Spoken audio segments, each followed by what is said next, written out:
যেটা নারীর শারীরিক মানসিক খারাপ অবস্থার জন্য দায়ী। রেপ হতে পারে, নারী হত্যা হতে পারে, ডোমেস্টিক ভায়োলেন্স হতে পারে। বৈষম্যমূলক যে আচরণগুলো নারীর সঙ্গে করা হয়ে থাকে, এই যে সেক্সুয়ালি যে অ্যাসল্টগুলো থাকে সেগুলোও আপনার এই সহিংসতার ভিতরে পড়ে।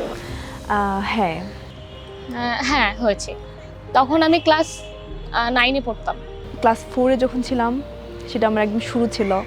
এখন অনেক সময় পাবলিক ট্রান্সপোর্টে এগুলো আমাদেরকে আসলে ফেস করতে হয়। প্রতিনিয়ত এগুলো অভিজ্ঞতাও ফেস করতেছে এবং নিজের ফ্যামিলি মেম্বারদের ক্ষেত্রে এই বিষয়গুলো আমরা দেখতে পাই যে অপরাধী তাকে ফাইন্ড আউট করা এবং তাকে আইনের আওতায় অথবা থানাতে ওই যে ভুক্তভোগী তাকে নিয়ে যে একটা লিখিত একটা অভিযোগ তাদেরকে দেওয়া হয়। আমি এই বিষয়ে অবগত।